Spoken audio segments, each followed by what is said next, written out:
রবিবার ব্রিগেডে লক্ষ কণ্ঠে গীতাপাঠ, তার প্রস্তুতি প্রায় শেষ। একসঙ্গে 1 লক্ষ কণ্ঠে উচ্চারিত হবে গীতার 5টি অধ্যায়। শুক্রবার লক্ষ কণ্ঠে গীতাপাঠ অনুষ্ঠানের প্রস্তুতি ঘুরে দেখলেন শুভেন্দু অধিকারী। কথা বললেন সংগঠক সাধু সন্তদের সঙ্গে।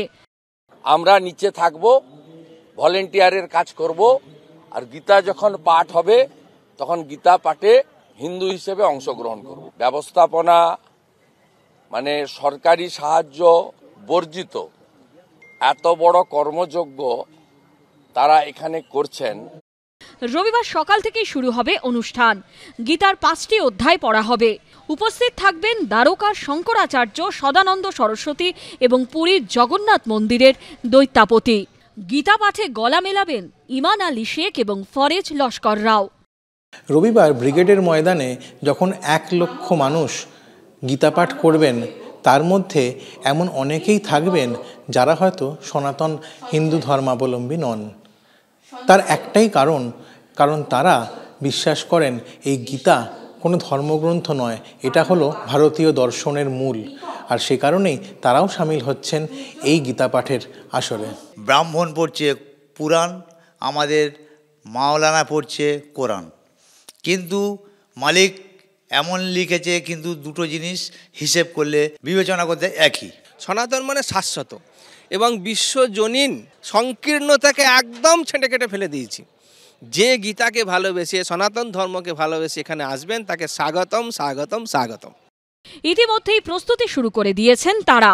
রবিবার ব্রিগেডে তৈরি হবে সর্বধর্ম সমন্বয়ের আরও এক জ্বলজ্বল করা উদাহরণ। হবে সাংস্কৃতিক অনুষ্ঠানও। ফরজ লস্কর বা ইমান আলী শেখরা প্রস্তুতি নিচ্ছেন আগামী রবিবারের জন্য। ব্রিগেডের ময়দানে 1 লক্ষ গীতা পাঠের আসরে তারাও সামিল থাকবেন গীতা হাতে। সঞ্চয়ন মিত্র, এবিপি আনন্দ, কলকাতা।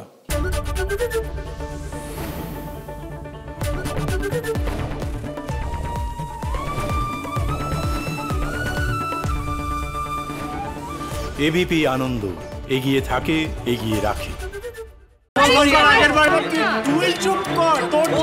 বাংলা ঝামেলা চায় না, বাংলা খবর চায়। বাংলা খবর, বাংলার খবর। আরে চাটা দে ভাই, আমার একটা চা দেন। কি হলো আমারটা? বাংলা পক্ষপাত চায় না, বাংলা খবর চায়। বাংলা খবর, বাংলার খবর। সত্য অন্তহীন, সত্যের খোঁজও তাই, সত্য সন্ধানে তাই আমরা অক্লান্ত, অকুতভয়। এবিপি আনন্দ নতুন ভাবনার প্রতীক, যা মনে মুক্ত, তথ্যে যুক্ত এবং যাবতীয় সীমানার বাঁধন থেকে মুক্ত। সীমা না শব্দটির মধ্যে লুকিয়ে আছে মানা শব্দটি, যেন চোখ রাঙানি এক অদৃশ্য বেড়াজাল, যা আটকে রাখে আমাদের এক ছোট্ট গণ্ডির মধ্যে। একমাত্র সঠিক খবরই গড়ে তুলবে এক মুক্ত সমাজ। সেই জগৎ গড়ার লক্ষ্যে কোনো সীমানার ঠুকুটি আমরা মানব না। এবিপি আনন্দ, এগিয়ে থাকে, এগিয়ে রাখে।